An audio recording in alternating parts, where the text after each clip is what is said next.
Tahun politik, Gibran dan Kaisang berhati-hatilah, ditulis oleh Panjat H dari siwar.com.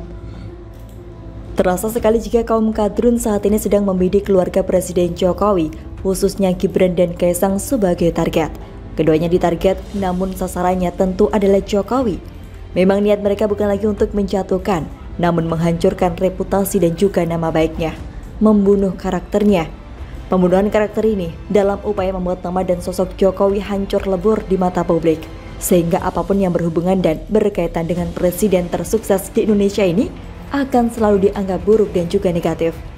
Bagi kadrun, stigma semacam ini penting ditanamkan ke sosok Jokowi supaya Presiden RI ke-7 itu tidak lagi punya peran signifikan dalam menentukan siapa suksesornya pada 2024 nanti.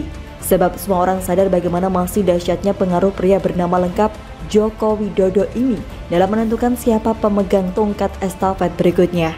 Survei-survei telah membuktikan bahwa namanya masih unggul sebagai calon presiden pada Pilpres 2024 nanti, sekalipun secara undang-undang sudah tidak bisa lagi mencalonkan diri. Maka tidak heran jika masih ramai keinginan rakyat supaya beliau menjabat selama 3 periode. Hal ini bisa saja dilakukan dengan MPR terlebih dahulu mengamandemen UU tentang masa jabatan presiden menjadi 3 periode. Tapi sayang, Presiden Jokowi menolak wacana ini dengan tegas.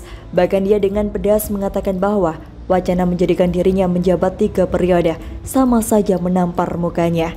Agaknya dia tahu bahwa bisa saja di sana ada jebakan, bukan? Jebakan Batman, kata orang. Sebab apabila dia menyetujui 3 periode, maka ramailah para kadrun keluar sarang menuding Jokowi sebagai orang yang gila jabatan, bukan? Hancur sudah nama baik Jokowi. Simpati banyak orang bisa saja tergerus, bukan? Tapi syukurlah, Jokowi menolak dengan telak sehingga para kadrun kembali gigit jari. Maka hingga saat ini, nama baik dan reputasinya yang mumpuni masih tetap terjaga. Tapi publik masih terus menjagokannya lewat suara-suara di survei. Itu artinya apa? Memang Jokowi tidak bisa lagi maju pada 2024, tetapi telunjuknya akan diikuti puluhan juta rakyat. Kemana akan mengarah? Kesitulah orang-orang akan menjatuhkan pilihannya. Dan ini akan sangat berbahaya bagi capres yang diajukan lawan-lawan politik, khususnya kadrun yang sifatnya mengerikan. Manusia bukan, setan juga bukan. Lebih jelasnya, kaum kadrun itu wujudnya beragama, namun agama yang aslinya menuntun manusia pada kebaikan justru digunakan oleh kadrun seturut kepentingan mereka saja.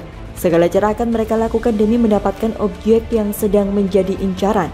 Tidak peduli sikap itu bertentangan dengan agama, tetapi mereka melakukannya dengan beringas. Contoh umum adalah menyebar hoaks dan fitnah.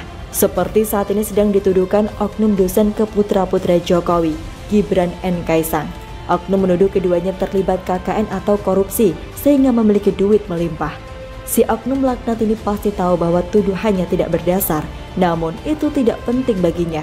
Orang ini hanya ingin menggiring sesama kadrun untuk sama-sama mengeluarkan suara gonggongan dan desisan dengan muka-muka beringas menakutkan.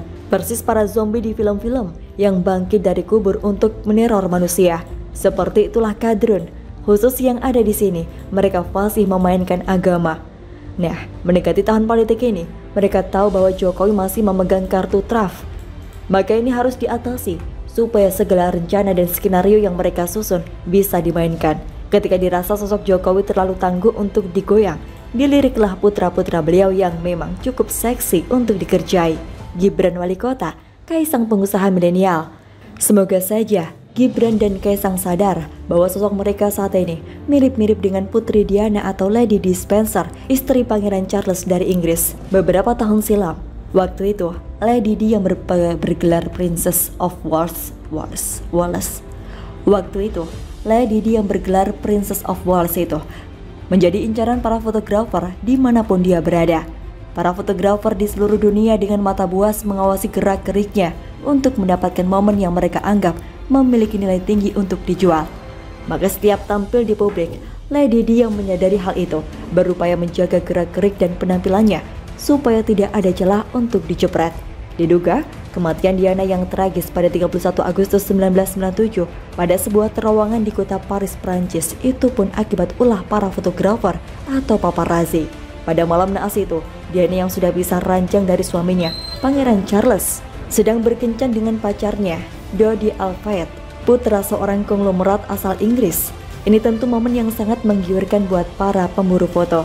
Diana dan Dodi pun menghindar, tapi para paparazzi tetap mengejar sekalipun pasangan itu sudah melaju dengan mobil yang disetir sopir pribadi. Mobil pun dikebut hingga hilang kendali dan menabraklah dinding terowongan. Diana dan Dodi tewas di tempat. Mungkin agak berlebihan untuk membandingkannya, tetapi kira-kira seperti itulah posisi Gibran dan Kaesang atau siapapun orang-orang dekat Presiden Jokowi saat ini. Mata para kadrun yang buas dan mengerikan itu tajam mengawasi gerak-gerik mereka. Maka sungguh disesalkan ketika saat ini sedang ramai pula kasus gambar Kaesang pada kemasan kacang yang dijadikan menu di pesawat Garuda. Mengapa hal konyol semacam ini bisa terjadi pada saat-saat krusial seperti ini? Sudah barang tentu ini akan menjadi olahan yang menggairahkan bagi kadrun.